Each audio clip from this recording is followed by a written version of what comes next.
যেখানে ধর্মের মধ্যে গোত্রের মধ্যে সাম্প্রদায়িকতা চলছে, সেখানে একজন মুসলমান ছেলে হয়ে রামায়ণ পড়ছে, মহাভারত পড়ছে, পুজো দেখছে। এই যে অসাম্প্রদায়িকতা, এটা কবি কাজী নজরুল ইসলামের মধ্যে ছোট সময় থেকে, শিশু অবস্থার থেকেই কিন্তু পরিলক্ষিত হয়। মূলত কবি নজরুল কেবল হিন্দু মুসলমান ঐক্যের কথাই ভাবেননি, সমস্ত দুনিয়ার সকল ধর্মের মেহনতি মানুষের ঐক্যের গান তিনি গেয়েছেন। আর এ কারণেই ধূমকেতু পত্রিকায় নজরুল ভারতের পূর্ণ স্বাধীনতার দাবি প্রথম তুলে ধরেন, এবং সেই দাবিতে কিন্তু হিন্দু মুসলমান অর্থাৎ হিন্দুস্তান কিংবা পাকিস্তান এর কোনো কথাই ছিল না। অর্থাৎ তিনি, কবি কাজী নজরুল ইসলাম, চেয়েছিলেন ভারতের পূর্ণ স্বাধীনতা, যেখানে হিন্দু মুসলমান সবাই ভাই ভাই একসাথে থাকবে। যেটা আমাদের মহাত্মা গান্ধী চেয়েছিলেন।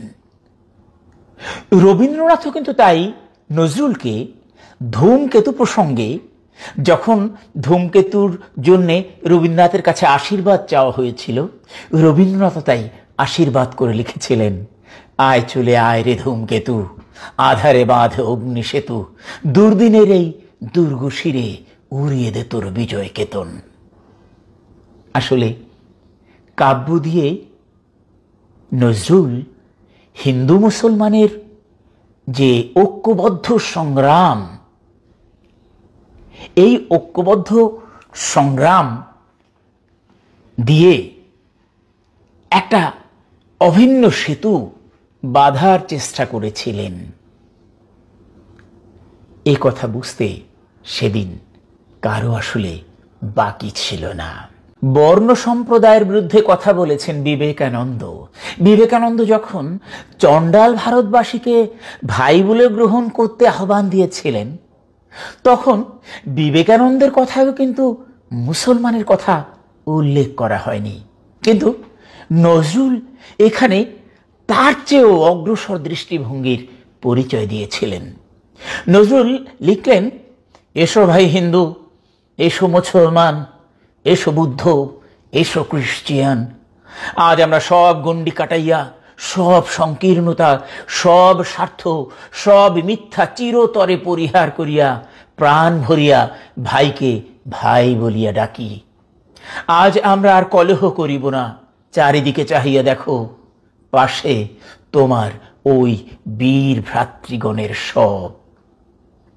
মূলত জাতীয় আন্দোলনের তাগিদেই নজরুলকে বারবার লিখতে হয়েছে, এক বৃন্তে দুটি কুসুম হিন্দু মুসলমান, মুসলিম তার নয়নমণি, হিন্দু তাহার প্রাণ। অথবা হিন্দু না ওরা মুসলিম, ওই জিজ্ঞাসে কোনজন।